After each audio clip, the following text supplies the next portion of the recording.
Eu quero começar, Jefferson Matos aí, aguçando o Jefferson Matos, né? Ele, como sempre, polêmico. Palmeiras, Jefferson Matos. Continua com o favoritismo de sempre nas competições em que está disputando? Com certeza vai brigar lá em cima, né? É um time bem arrumado, bem treinado, já tem um elenco formado, né? Não precisa chegar mais ninguém ali? Não precisa chegar. E vai fazer as contratações pontuais, certamente. Mas assim, a filosofia dela não é fazer aquelas... justamente. Agora é um time que joga muito aguerrido, né? É um time bem determinado, sabe o que quer dentro de campo, sempre busca o resultado positivo, né? Então, e tem qualidade, né? Ninguém vai discutir.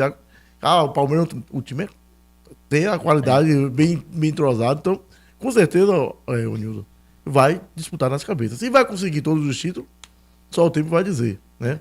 Mas que estava entre os favoritos para ganhar a Copa do Brasil, ganhar a Copa Brasileira e outras competições aí, pode ter certeza que vai chegar. Conseguiu uma vitória muito importante ontem, porque tinha perdido para o Bolívar, né? E o Bolívar no grupo, na Libertadores, né? O Bolívar é um time que, de certa forma, surpreende, né? Porque ontem ganhou fora de casa o Cerro Porteño.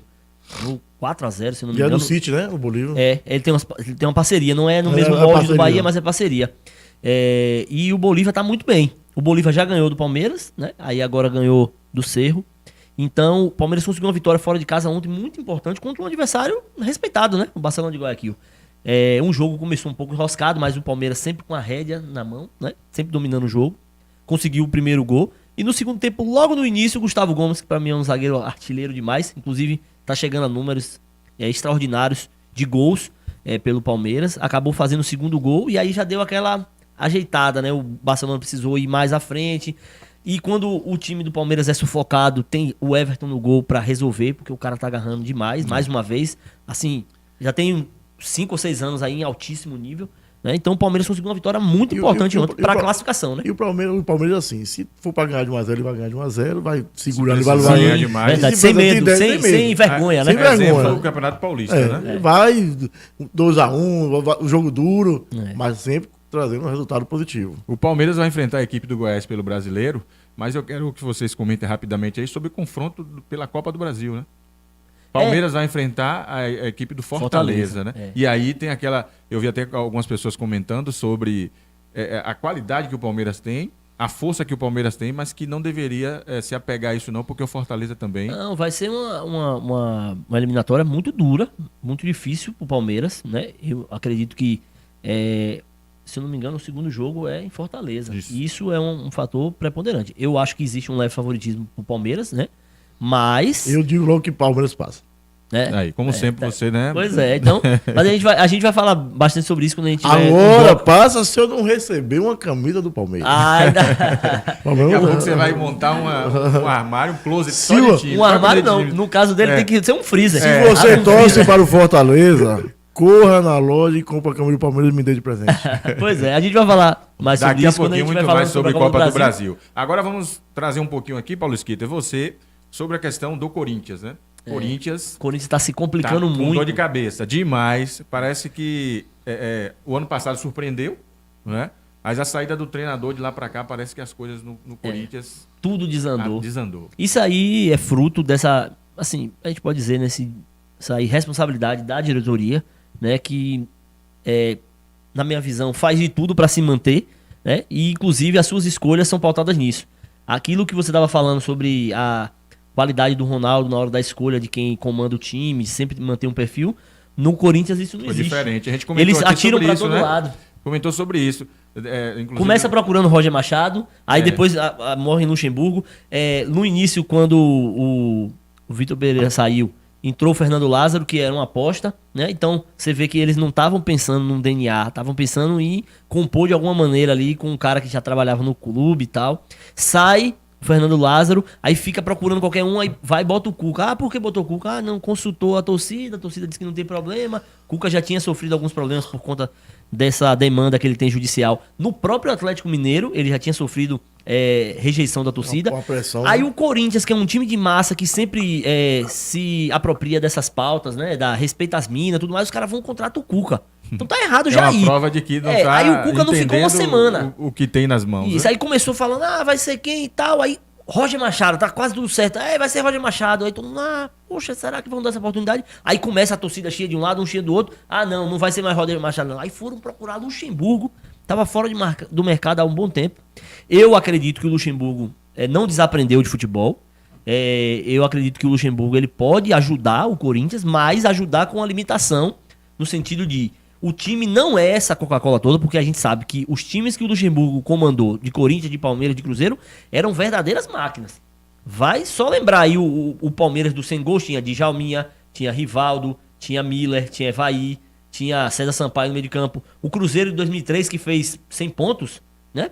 Tinha Alex no meio de campo, David no ataque. Da vida dele. Pois é. Então o time era fantástico. O Corinthians, que foi campeão brasileiro com o Luxemburgo, tinha Marcelinho, Ricardinho, Rincon, Vampeta, Gamarra. Mas eu acho, Paulo, que teria outros técnicos no mercado. Exato. Não teria. Não, eu acho que o mercado tá escasso, tá difícil. Então, assim, pra uma demanda rápida, porque se o Corinthians não resolve a situação logo com o Luxemburgo, não ia ter quem comandasse o time ontem, por causa da questão das licenças. Então, o Danilo, que foi interino, não podia comandar o time, porque é competição internacional. Aí eles iam ter que voltar com o Fernando Lázaro, que já tinha sido demitido. Então, demitido não, né? Na verdade, ele regrediu. Ele voltou para a comissão técnica, mas não é mais treinador. Então, com relação ao Corinthians, o resultado de ontem é a demonstração disso. Né? Tomou um gol, conseguiu um empate. No final do jogo, um dos melhores jogadores do time, na minha visão, o Maicon, acabou tendo uma infelicidade, recuou uma bola, o atacante saiu na cara do gol. 2-1, Independente Del Valle, dentro de casa. O Corinthians jogou 2 partidas em casa, perdeu as 2. Né? Então, a situação do Corinthians na Libertadores é muito difícil. Já foi. Muito difícil. É complicado realmente, viu? Mas vamos torcer que o Corinthians se ajuste. A gente fala assim, torcer para tanto time, né, que se ajuste. Se torcer para todo mundo, vai dar empate. Vai dar empate, né?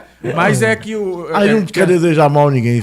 Eu só desejo que as nossas competições sejam mais competitivas. Exatamente. Desculpa a redundância aí. Mas que seja assim, porque como a gente acompanhou o Botafogo e Flamengo, Fluminense e Flamengo em oportunidades aí, grandes clássicos sendo bem jogados, e a gente vê as equipes mesmo brigando por aquele... E os times de São Paulo, que sempre protagonizaram muito, né? Estão com essa dificuldade. São Paulo também está com muita dificuldade, não está jogando um bom futebol, um futebol pobre, com a saída do Rogério Ceni e a entrada do Dorival. Acho que o Dorival conseguiu resolver algumas questões de clima, de ambiente, de alguns jogadores que não estavam produzindo tanto, estão melhores. O time não perdeu ainda, mas também não jogou bem para convencer. Nessa última partida mesmo. Não, o time que o São Paulo enfrentou é um time muito ruim. Muito difícil de assistir. O Tolima. O que dificultou a vida do São Paulo foi essa logística de ir lá para Ibagué, para tal. Então, mas o São Paulo também não tá bem. E os grandes testes do São Paulo chegam agora. Né? O São Paulo vai jogar contra o Inter em casa. Depois o São Paulo tem jogo pelo Brasileiro contra o Fortaleza. Na Copa do Brasil, ninguém pensa que vai ser essa facilidade toda contra o Sport, que tá jogando um bom futebol. Entendeu? Então, assim, o São Paulo precisa melhorar muito a produção. O ataque do São Paulo é muito pobre. A defesa consegue se virar. Tem a Arboleda, que tá jogando bem. Tem um menino da base, o Beraldo. Mas do meio pra frente, sem o Caleri, que pegou dengue, né? Talvez volte domingo agora. Dizem que o Caleri perdeu cerca de 7 quilos nos últimos dias por conta da dengue. Então, a vida do São Paulo também não tá fácil. E ele é aquele cara que realmente faz a diferença ali no ataque do São Paulo, viu? Que às vezes ele marca e... Quer dizer, constrói e define. Faltou a gente falar sobre quem? O Santos. O Santos, né? Rapidamente. Também tá tropeçando aí, né?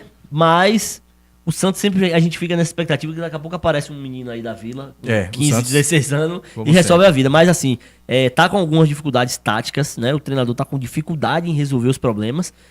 Os jogadores que a gente pode esperar um pouco mais, como o Soteldo e muitos outros, ainda não estão na sua melhor performance. Então o Santos precisa ficar ligado, porque esse campeonato brasileiro desse ano promete o rebaixamento de um grande. E o Santos tá nessa briga aí. Ele, como sempre, assim, acaba surpreendendo, né? Porque quando chega com essa expectativa aí de repente, não fazer um bom campeonato, aí acaba surgindo essas novidades, essas boas novidades que a gente sempre fala, né? E agora só que, assim, até então não tem nada à vista, vamos dizer assim. O Marco Leonardo, que é da base, veio da base, ele pra mim já é uma realidade. Já é uma realidade. Já é uma realidade. Já foi cogitado até por outras equipes, enfim, da Europa. Mas acho que deu vamos dizer assim, uma freada. Né? O time não ajuda. É difícil, né? O cara centroavante, ele precisa de bola pra fazer gol, não tem jeito. Ele não vai lá na defesa pegar a bola no pé do zagueiro pra resolver, é difícil. A gente não tem mais Ronaldo Fenômeno jogando, não. Um time como o Santos, né, que quando fala de futebol brasileiro, lembra-se do Santos, associando sempre a imagem de Pelé, eu acho que era para ter muito mais sucesso do que teve durante sua história e o que está tendo agora. É verdade. Né? Mas é isso mesmo.